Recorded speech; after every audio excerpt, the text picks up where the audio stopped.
eficaces, con un resultado a corto plazo útil, pero que los resultados a medio plazo y largo no eran consistentes porque los pacientes todos iban a ir recayendo con el tiempo y necesitando nuevas terapias, y cada tratamiento iba produciendo respuestas menores en cantidad y calidad y de duración menor.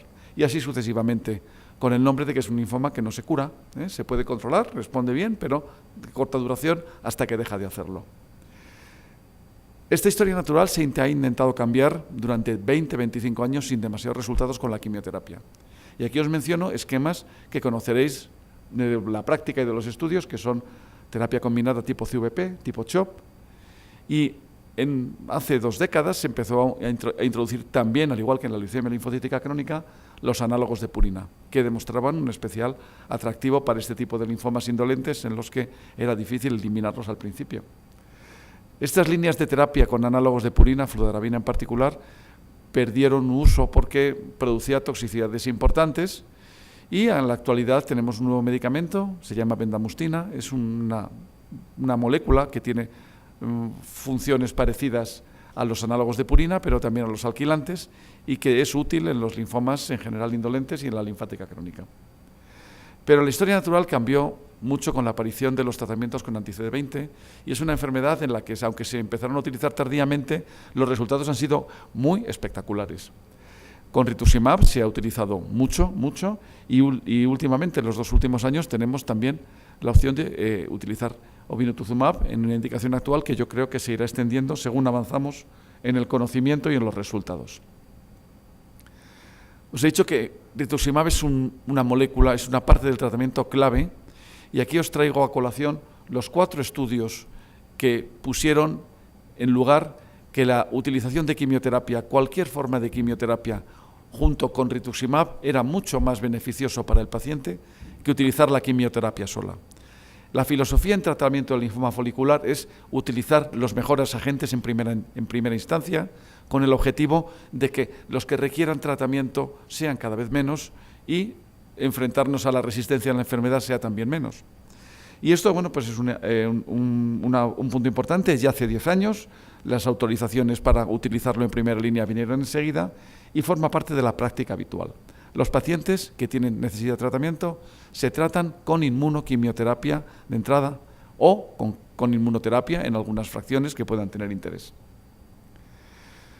Y el mantenimiento ya se ha comentado y es una parte importante. En estas enfermedades que se resisten al tratamiento y tienden a recurrir, bueno, pues lo único que podemos hacer si los resultados son pobres con el tratamiento en cuanto a la calidad de la respuesta es intentar evitar la progresión de la enfermedad, que es el objetivo fundamental en todos los estudios clínicos en linfoma folicular. El objetivo primario es que la duración de la respuesta sea lo más prolongada posible. Ese es el mejor subrogado de una supervivencia y de una calidad de vida importante. Y en este estudio, lo que os voy a comentar es que realmente qué pacientes se benefician del mantenimiento. Señores, todos los pacientes se benefician del mantenimiento. En esta primera gráfica, tenemos todos los pacientes de este ensayo clínico que tenía una doble randomización, y en la línea azul vemos los pacientes que recibieron rituximab de mantenimiento. Aquellos en amarillo que tuvieron observación, el tiempo hasta la progresión fue muy inferior. Y esta ventaja se produjo en los 2 subtipos de pacientes. El mantenimiento era muy beneficioso en los pacientes que recibían una primera línea con solo quimioterapia CHOP, es el segundo panel, pero también en los pacientes que recibían una primera línea con inmunoterapia, con R-CHOP. Estos pacientes también se beneficiaban enormemente del mantenimiento que dilataba la reaparición de la enfermedad nuevamente.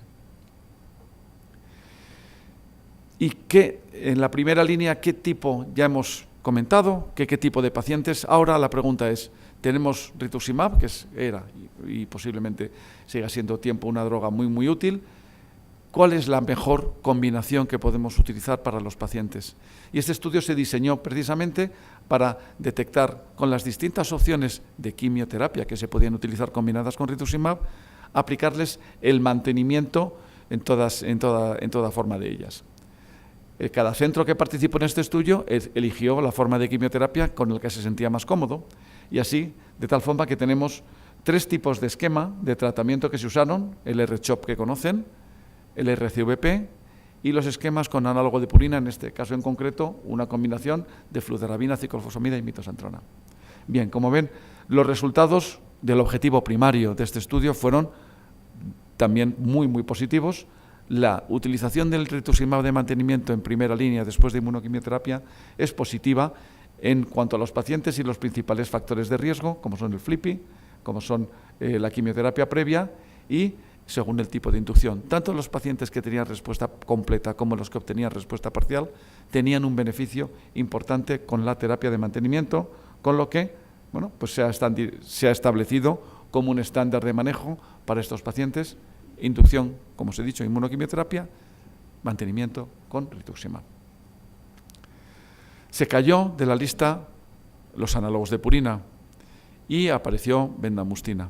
Bendamustina realmente es una droga originaria de Alemania del Este, con mucha experiencia allí, pero poca publicación en la literatura. Y cuando las unieron las Alemanias, es una droga que se retomó bastante en el mundo occidental, como nosotros. Y este primer estudio pues fue para nosotros fascinante porque comparaba lo que creíamos que era la mejor quimioterapia que teníamos entonces, el R-CHOP, contra la combinación de rituximab con bendamustina.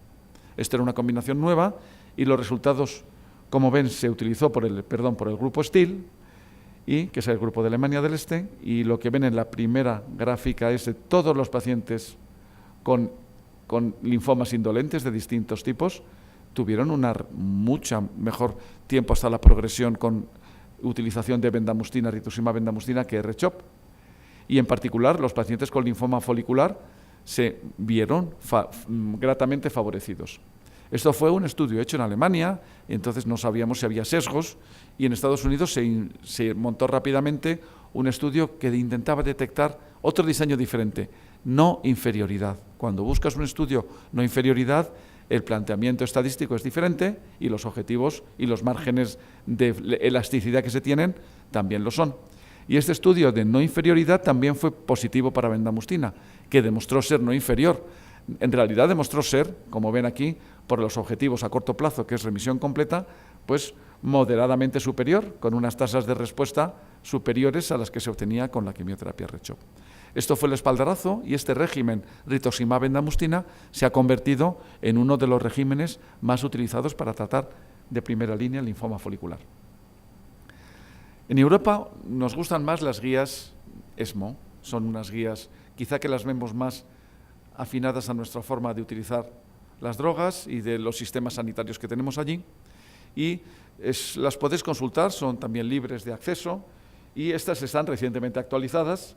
No voy a hablar en detalle, pero sino simplemente comentar pues algunas tablas que son, yo creo que interesantes para la presentación de hoy. En primer lugar, recordar que los pacientes con linfoma folicular deben de tener un criterio de tratamiento.